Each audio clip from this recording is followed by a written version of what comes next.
It's listener questions live on the Orange and Black Insider Bengals podcast. It's been a little while since we've done this episode, but we are back answering your questions, the questions burning holes in your minds about the Cincinnati Bengals. We will give our quote-unquote expertise and commentary on what we feel are the best answers to give you all for the questions about the Cincinnati Bengals that you may have as they are gearing up for training camp. I am Anthony Cosenza, joined as always by John Sheeran.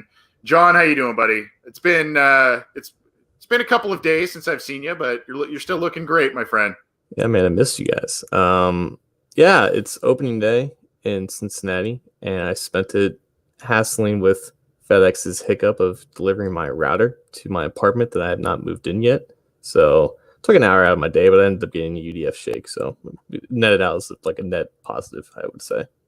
Okay. Well, hopefully you got that sorted out. I've had my own adventures with FedEx recently in the form of, there's a specific sporting apparel company that I've had a little trouble with getting some packages. It's been a little lengthy before I got some of my packages. I'm still waiting on one, but I know there's the COVID crisis. I know there's a lot going on. So I'm trying to be patient, but like you, John, I've had some frustrations there. But we will be getting to your questions. We've already got a few teed up, given to us on Twitter. You can get those to us, whether it's at Bengals OBI, at John_Sheeran, or at CJ Anthony CUI. We'll be monitoring those.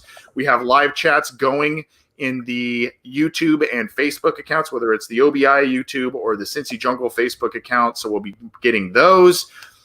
We have a call and text line, 949-542-6241. So get those over to us and get on the air. We have a comment thread on Cincy Jungle. There is a post there that you can leave questions if that's the way you'd like to do it. We also have an email account, theobinsider@gmail.com, that we'll be monitoring. So get us those questions. We'll get to as many as we can. We'll be here for about 20 minutes or so and get to as many as possible. So, John, I guess we will start. Let's start with our friend, the Bengal, at the Bengal 4 on Twitter. He's a guy, by the way, that has started a fantasy football league wherein the winnings are going to Joe Burrow's Hunger Relief Fund. So if you have some questions about that, you want to get involved and maybe do some things that are charitable, at the Bengal and the number 4 on Twitter. Why is it the Bengals don't do videos like other teams do in terms of hyping their fans, showing all the rookies coming into the building? And do you think we get some sort of video series on training camp similar to the way the Reds did? Truth be told, John, I did not see the Reds video per se as we sit here today. Kind of had some things going on. I will say this. The Cincinnati Bengals this offseason have seemingly stepped up their social media game in general. Now, where it was prior to this offseason was yikes. And I shouldn't talk. I'm not the biggest social media guy myself, but I will say they've made vast improvements. They have done some hype up videos, but I still think they're a little behind the curve as opposed to some other NFL teams. Wouldn't you say? So is this question referring to like filming Joe Burrow walking into the stadium and like putting in After Effects and everything and like putting it on Twitter? Is that like, I think that's part of it. And just I think a lot of consistent, maybe him putting on the helmet or like, you've seen the one where he's in the LSU garb and then he puts on the helmet and then it turns into Bengals. Someone created that one. That was pretty cool. I think what he's kind of saying is this is a very exciting offseason. There really isn't a lot for a lot of people to do because they're either out of work, furloughed, all that kind of stuff. So they may be paying more attention to this kind of stuff. And it's just easy to criticize the Bengals. So I think that's maybe where it's stemming from. I don't want to put more words in his mouth, but maybe, I guess, just more on a consistent basis rather than just right after the draft and just showing up to training camp. Right. I think fans just want anything right now because training camp isn't going to start for actual training camp, like the practices and stuff. It's not going to start until like mid-August. So players are just now reporting, and I think fans just want anything that they can get right now. But like you said, last year we had a schedule release being displayed by the mascot of Houday strolling around Cincinnati on a scooter. On a Brazer, yeah. Oh, God. Yeah. So the Bengals are 15 years behind on basically everything. So social media it kind of goes with that territory. So they're catching up. I think we all want some things to change in that regard, but maybe we get something now that this is like a rookie that's marketable in ways that they haven't had in a long time. So who knows? Maybe when Burrow shows up, they'll have 10 cameras on him and they'll release some video. I don't know. I'm not the expert to comment on this though. I would assume that, once these guys are at practice, particularly when you have a number 1 overall pick, we'll be seeing a lot more hype videos. But hey, give the people what they want, I guess, is what the Bengals saying. Where do you want to go next? Jesse Ambler in the Facebook comment section is telling me to put on a shirt. I can only take off the shirt. I can't actually put on another layer. So unfortunate for that. But let's stick with the YouTube comment section here. Chad Hellier from Facebook is asking, what positions do the Bengals go pick up after waivers, or I guess when they're eligible to pick up somebody from waivers? That depends on what the roster looks like when that happens. Right now, they have to cut down a handful of guys to get to the, I think, proposed 80-man roster limit. Right now, they're at 84. Injuries will happen in training camp, minor ones, hopefully at the most. They're really deep right now at offensive line, defensive line, and linebackers, just in the sense of just general bodies. They only have, I think, 5 safeties, 7 running backs, I think 8 or 9 wide receivers. So it's going to depend on who gets hurt. That's kind of what happened last year when a lot of running backs went down. They ended up signing Samaje Perine and I think Leroy Reynolds off of waivers at linebacker. So it's depending on how the position groups look when that time comes, specifically pertaining to how injuries kind of affect those groups. But, I think in general, you would like for them to add more offensive line talent, but I think they're going to wait and see how those guys progressed, at least in the early parts of training camp. There was another question that we received that kind of piggybacks off that, so we'll kind of double team this question. Let's say somehow we decide to add an offensive line via free agency. I know we won't. Which would you rather, guys? Go sign the best offensive guard on the market, sign the best right tackle, and cut Hart, sign the best left tackle, move Jonah to the right, and still cut Hart. Well, it sounds like cutting Hart is what Luca P really wants on Twitter at VLP31. I think a lot of people right now are just kind of disenchanted with Bobby Hart, or Robbie Fart, as John affectionately calls him, in light of a lot of different reasons, not just on field play. There are a lot of things to not – Bobby's kept fans at an arm's length this offseason, to put it nicely. So, and he's not keeping defenders at an arm's length. See what I did there? That was good. So, kind of playing into the last question and Luca here, what would you say is the best route for the Bengals? Get the best offensive guard and leave the tackle situation alone, or get a tackle and either move Jonah or, get a right tackle and leave Jonah at left tackle and supplant the right tackle spot, or leave it as it is? Well, they have questions at both positions. I think you're confident just rolling out Jonah at left tackle, see what happens this year. You have a lot invested in him, just see what happens. You have 2 unknowns really at guard. You have someone you think is going to progress in Michael Jordan, someone you think is going to revitalize his career in Xavier Su'a-Filo, and you're essentially putting all your eggs in the basket of Fred Johnson beating out Bobby Hart at tackle. If that doesn't happen, then you have a ginormous hole at right tackle, and that's probably where you would look first. Right tackle spot's more important than the right guard spot in terms of value, in terms of how it can affect the offense as a whole. But unfortunately, there's just not a lot of able bodies to pick up at that spot because more teams are looking for right tackles than there are teams that have established starters at that position. It's just a bad position to have a glaring hole in, and they've had a glaring hole there for the past couple of years now. I don't want to move Jonah necessarily. I don't want to see how he does at a position that at one of the 2 positions that he's been at for his entire college career, either left or right tackle. Just stick him in a spot and see where it goes.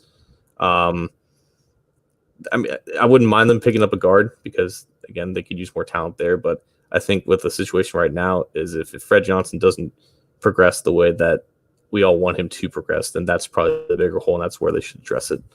I agree, and I think that for me, there was a point where I'm like, you may, if you're the Bengals, you may want to look at a more true left tackle and maybe move Jonah with the supposed shorter arms to right tackle and try that out. But my thing is the Bengals were such a mess on the offensive line, particularly at left tackle last year. There were so many musical chairs of moving guys in and out. You've now got a rookie quarterback, a franchise quarterback, a young quarterback that while one of his best assets is his mental fortitude and his mental strength as a quarterback. The last thing you want to do is create chaos on the offensive line, move guys around all over the place and swap guys in and out, particularly in season, and create a potential disastrous situation. So leave Jonah at left. Maybe if you think you can find a right tackle improvement, whether that is Fred Johnson, whether that is someone that ends up being a late cut out there, do that. The Bengals have collected a lot of guards over the past couple of off seasons. And, if there is one out there that is a huge upgrade, then you may want to look at that. But for me, I think it's kind of like, if there's a tackle out there that seems to be a moderate to large improvement at the right tackle spot, even if that means over Fred Johnson, then do that. Otherwise, let's try and keep some continuity and see what you got, particularly with Jonah at left tackle. Where do you want to go next, John? I think we got a text from Antonio, and we're going to answer right now. Do you think Gio Bernard will be cut? And are there any updates on potential contract extensions for Joe Mixon and William Jackson III? I guess the first part, I think it's possible. I wouldn't say it's probable or likely in any regard. I think they still value Gio's leadership and his ability to supplement the snaps that Joe Mixon takes off. I want to see what their roles are in this offense, because I think you have a guy like Mixon who can be very much what Clyde Edwards-Helaire was in the LSU offense last year, a guy who doesn't really do well blocking, but can be split out wide, be used as a receiver, be used in the type of run packages that Burrow and that offense succeeded in last year. And then you have Gio taking on the rest of the roles and whatnot, and he can still be used as a receiver as well. I guess the whole genesis for this is that there's just a lot of depth in that running back room, and it also comes with, is it really smart to extend Mixon when you have all this talent at running back, or is it just smart to give Mixon the money now and cut Bernard and use that money that you saved to end up paying Mixon? I mean, they can survive regardless of what route that they take with this, but I don't think that Bernard's getting cut unless he just proves to be so much worse than what he has in the past years. I think as long as we don't see that, like a severe regression of his abilities and his production, I think his spots stay safe regardless of what they do with Mixon. And with William Jackson, I think the plan is for them to have him play out in his contract year and try to earn another deal. I don't think they're ready to give him another extension until he proves to stay healthy and at least return somewhat to that form that we saw in 2017. Short answer for me, do I think Gio Bernard will be cut? No. Contract extension for Mixon, yes. Contract extension for William Jackson III, no. Quickly on Gio, the one thing we talked about on Wednesday's show, the 80-player limit. It's going to be interesting to see how it affects a position group like running back. Do you still go with 4 running backs at that position group? Travion Williams, by the way, was just interviewed by my co-host along with Daddio and Hoji this week, so check out that. Pretty entertaining interview there on the audio podcast slate. But he's in the mix. You've still got Rodney Anderson. Is he a pup guy because of his knee injury? And then that way you kind of got some flexibility because of the lower roster count. I don't know exactly what they're going to be doing. I know Gio Bernard was a captain last year for a reason, and I think, he's just a guy that they value, and rightfully so. So I don't see him being cut. Like you said, John, it's possible, not probable in my estimation. I think Mixon gets done. William Jackson falls in that John Ross camp a bit to me. The injuries. You've seen the flashes of greatness, not so much from Ross, but you've seen the flashes of greatness from William Jackson. Just can't stay healthy, just can't be consistent.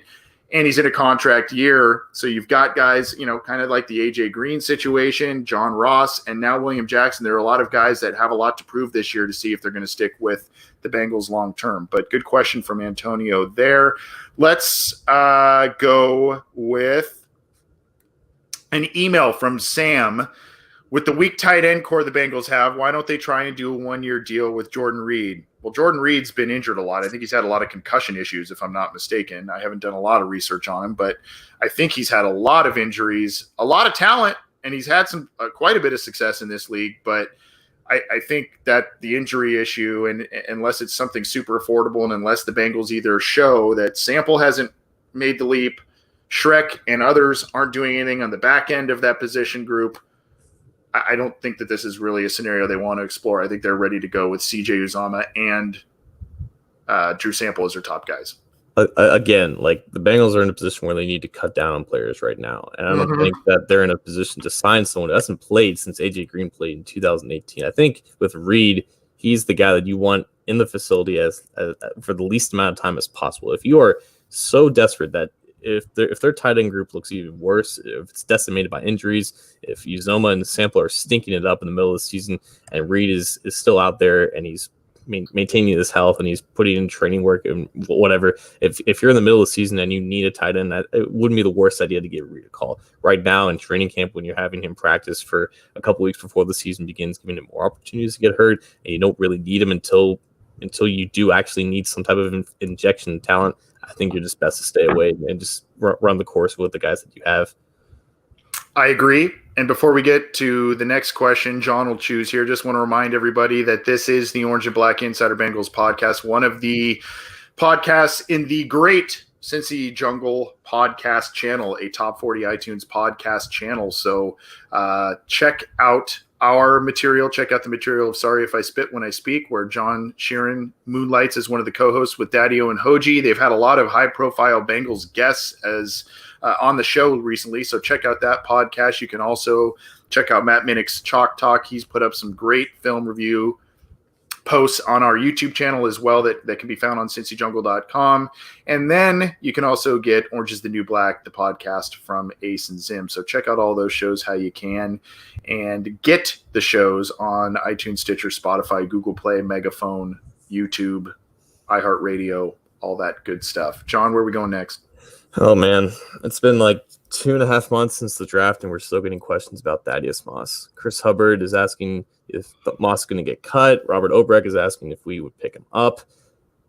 My opinion on him has not changed. I don't think our opinions on him has changed. And unless he becomes someone completely different and provides something that the tight ends that they have now don't have, there's just I don't see the value in him other than just him being Joe Burrow's personal assistant. It doesn't make any sense to me. I don't see it either, unless, again, there is an injury that occurs to somebody significant at that position group, and or the guys at the bottom end of that position group just do not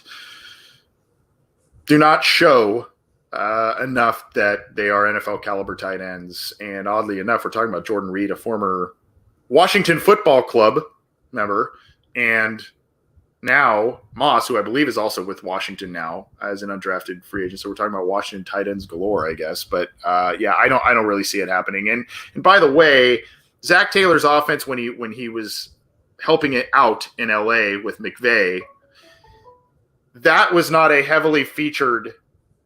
It was not a tight end heavy type of offense. They were afterthoughts. Unless you have a George Kittle there, you shouldn't be prioritizing just getting as many tight ends as possible. Right. So we've got a call on the line coming in here. Let's see who it is. I think I know who it is. This is the Orange and Black Insider Listener Questions Live. Who's this? It's Terrell. Terrell, I thought it was you, buddy. How you doing? How you doing? It's been a while, my friend. Everything going all right? You staying safe? Oh yeah, everything going all right. I know we trying to keep playing over here. You know how it is, but I just wanted to say that they knocked it out the park with this draft, though, and I really do believe in Joe Burrow, and I just hope AJ Doobie or Larry Fitzgerald to retire here. I know it's gonna be, but and the thing about it though is just like if we pay him and Mixon, we all know John Ross ain't gonna make it because of the money, and he might have a big year, he might ask for some money, but Jackson might not make it either. And I just want to say I'm so glad about this linebacker core. It ain't funny. At least these guys want to run around and tackle. And I just want to say, just give Zach a chance and see what his play calling is, and see what the line is, and let's go. All right. Well, thanks, Terrell. Thanks for checking in, man. We'll talk about your comments off the air. We'll see you next episode when we answer some more questions. Happy to have you back. You too. Y'all been the best. I just want y'all to know that y'all been stand up gentlemen. Y'all the best. Thanks, man. I don't know about that. Talk to our friends and family. They may say otherwise, but appreciate it, man. Take it easy. Good friend Terrell. You know, the there's a lot there the two nuggets out of there that I took, John. Number one is about John Ross. I think Terrell kind of said, yeah, he's gone after this year regardless. I'd like to get your thoughts on that. I kind of think that probably is the case regardless of how much he balls out this year. I don't know, but I just think that there's maybe a little too if the decision comes down to Green and Ross and they both played well this year, I think Green probably is the one they choose. And then the second part is, as we sit here, about 3 months after the draft is completed, are you still as excited as you were in April about the prospect of this class? I love Terrell because he just talks. He just opens his mind without even asking questions. And we create questions for him. Exactly. It's the best. It's the best type of scenario. I'm still really confident about this class. I think it was good from the start. It's good looking back now. Of course, it's silly to just judge draft classes right after they happen or just 3 months after they happen. I think they put themselves in a great position to handle the wide receiver core going forward. They see what they can do with Green after this year. I think there's good communication on both sides to get the deal done. I think they put themselves in great position to let Ross play out, to see what his value is at the end of this year. If he gets hurt again, there's an avenue for him to come back. But if he balls out, then they have a chance to, have him test the market and maybe get a compensatory pick back because maybe they just don't trust him to do it again and stay healthy. But with this class, I think you add 3 linebackers who provide you coverage abilities and athleticism that you just didn't have in the position group. They're going to have 4 new linebackers make the week 1 roster. They had 4 linebackers on the week 1 roster in total last year. I mean, self-awareness is not something that the Bengals exhibit very, very consistently, but credit is due where credit is due. I like, again, starting the draft with the emphasis on offense, obviously going with Burrow, but complimenting him with the second most valuable position on offense and a receiver that he can grow with. That was smart. The linebackers that they all brought in can provide value and can eventually become starters on this defense, even if you don't need 3 starting linebackers on the field at the same time. Obviously, there's reservations about how they handle the offensive line, but they're throwing all their eggs in this basket with mostly baseless hope. And maybe some heads will roll if things don't work out, and maybe they do work out and they're just proclaimed to be geniuses, though. So with the way that they handled it with the draft, I think you can still look back on it with confidence that 4 or 5 years down the line, most of these players will continue to be on the team and be impactful members of the team. I kind of think that the pressure on Lou Anarumo to even get this defense to be average this year is up there. I mean, there were 5 that I can count, high-profile acquisitions via free agency or the draft at linebacker. You talk about the 3 in the draft, and then you talk about Austin Calitro and Josh Bynes in free agency. I mean, they weren't messing around. Now maybe not all those guys make the team. Maybe they all do, and they don't.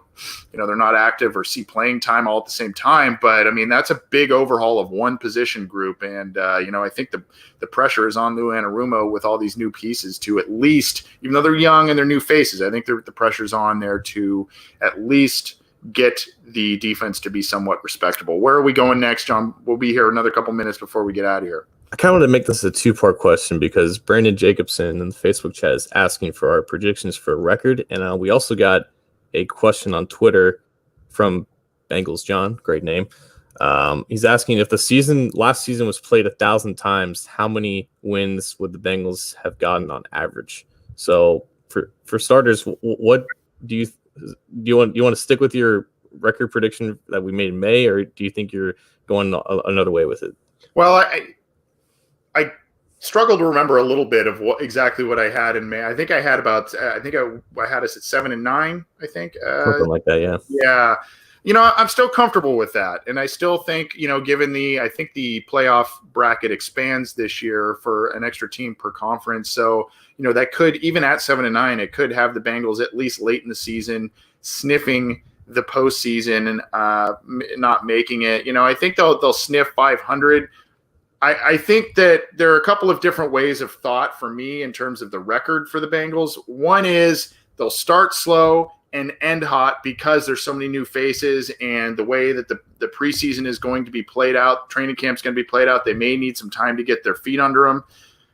part of me also looks at the schedule and sees the difficult part of the beginning, easy part of the middle, difficult end. So maybe it's the middle stretch that they show some growth, and the more difficult parts of the schedule they stumble. But I still think, if you have 7 wins, and I think 7 wins has you feeling pretty decent about the direction of the team if they're pretty competitive. They had a lot of games last year where they lost games by 1 possession or 9 points, something like very manageable scores, and that was with a team that was decimated by injury, a rookie head coach, and that offseason was also a mess for a variety of reasons. So I think if you get 7 wins, you're feeling pretty good about the direction of this team, and I've told people I think they'll be scrappy this year, but 21-22, look out. I landed on 6, I think, when we went through the schedule, and I have no reason to really change that right now other than just looking at the schedule and maybe flipping back and forth between a couple of games. 6 to 7 is about the range that I would predict. Whether that's 4th or 3rd in the division, I don't know, but I don't see them topping the Ravens. I don't see them winning more than 2 or 3 games in the division, and that's largely going to dictate what the record's going to be. They don't play a cupcake schedule despite being the worst, despite coming from being the worst team in the NFL last year. You still play teams like the Texans and the Cowboys, and I think the Colts as well, who should be on the rise again.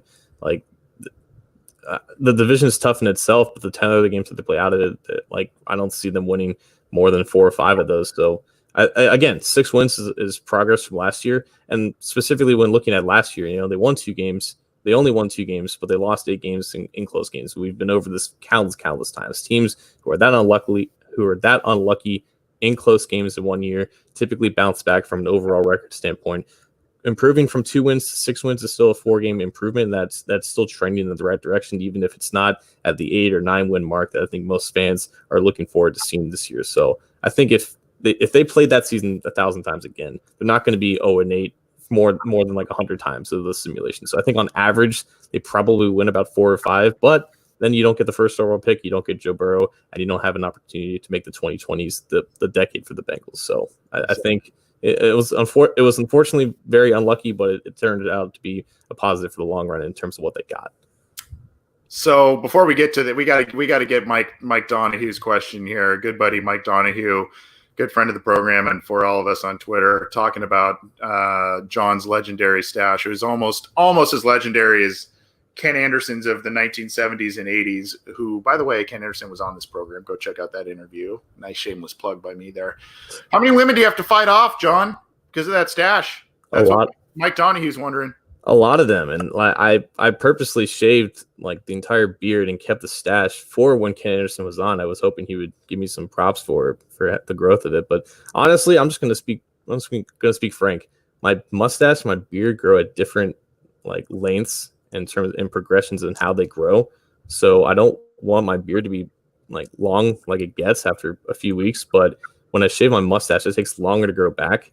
I think I need to join one of those beard clubs to get scented oils to make sure they grow at a consistent rate. But this is unfortunately the end product of how I have to shave my beard to make sure that it's even and full by the time I want to be in public next time. So I don't mind if a few hundred people on Facebook call me out and then call me a 70s porn star, but that's just the way that it goes. That was mentioned, by the way. Yeah. So I'm going to offer up one more, and then if you've got some more that you see that you maybe want to get to before we get on out of here. This is from Mike Holbrook. He actually asked us this on Wednesday. It wasn't really kind of part and parcel of what we were talking about that night, but I told him that we would answer this on our listener question segment, and is how does it work if draft picks aren't signed and or if they shut down the season prior to them signing? What happens to them? So this is kind of unprecedented waters. I will say this, that as we sit here on Friday afternoon, the Bengals have signed 5 of their 7 draft picks. Unfortunately, the 2 that have not signed are their 2 top picks, Joe Burrow and T. Higgins, but the rest of the group has. So I think they still hold on to those players, but I don't know if they re-enter the draft. I don't know how that would work. My assumption is they'd probably make up some rules based on this unprecedented situation. This isn't necessarily a contract holdout by the players. It's just they haven't been able to come to the facility. They just haven't been able to do it.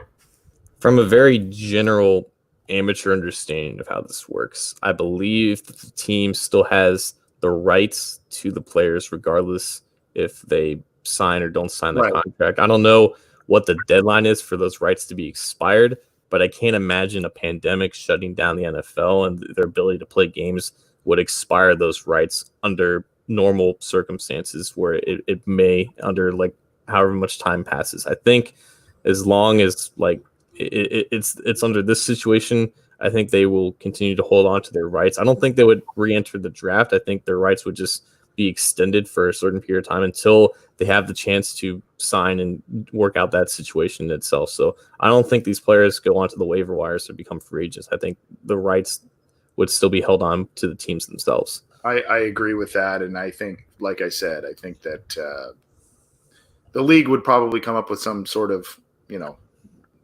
rules with that based on this being just such a different situation than, a normal contract holdout. I'm not playing for that team type of thing. It's different. So any others you want to get to before we hop on out of here, John? Yeah. We had one from Jake_NFL. That's a new name I haven't seen in a while. How are you? I mean, Jake is the host of the Lock On Bengals podcast. And about a month ago, I asked him how he was on his listener questions. And honestly, it was just, that was when, in the beginning of June, when things were looking pretty bleak in America. And I just, it's like, we do these listener questions and it's mostly about football, but it's never really just about, there's never really any personal questions. And I appreciate Jake kind of returning the favor. I'm okay. It's weather's nice. I'm moving in a couple of days. I'm getting everything sorted out for that, but things are moving really fast, but things are starting to feel a little bit more normal, especially talking about football and football returning. But there's always just, what's going to happen next that will derail everything. That's kind of in the back of my mind and maybe your mind, Anthony, as well. But I'm hanging in there. I'm doing good. I'm okay as well. Could be better, could be worse. I think there's been some ups and downs in a lot of different respects of life right now, but I'm doing okay. I hope all of our listeners are doing okay. I hope Jake is doing okay, even though he didn't really poignantly direct that question specifically to me. I think that was a question to John. I don't know I'm not seeing it in the live chat, but at any rate. Just because he added me on Twitter doesn't mean he doesn't want to know how you're doing. Okay. Well, that's good. But we appreciate Jake checking in with us. Jake is a good friend of this program and a good friend of his show is a great show as well for the Bengals Podcast Network. He hosts Locked On Bengals with James Rapine. So obviously, that's a great program as well. So appreciate him checking in. I guess John had to take off there. Not sure exactly what happened, but at any rate, we are going to get out of here. Again, you can get this show and the other shows all on the Cincy Jungle Podcast Network. This show, the Orange and Black Insider, Matt Minnick's Chalk Talk. Sorry if I spit when I speak, with John, Daddio, and Hoji. Orange is the New Black with Ace and Zim. All of those are available wherever you get your podcasts, whether it's the respective YouTube channels for each one of those programs, or iTunes, Stitcher, Spotify, Google Play, Megaphone, iHeartRadio, CincyJungle.com. All of those platforms have the audio available for all of these shows. So get the show how you can. Thanks for tuning in, everybody. Hopefully for some of you, your work day is ending. Maybe you've started happy hour. For some of you, maybe you're just getting through lunch, but hope you enjoy the rest of your day. Thanks for tuning in. We'll see you next time.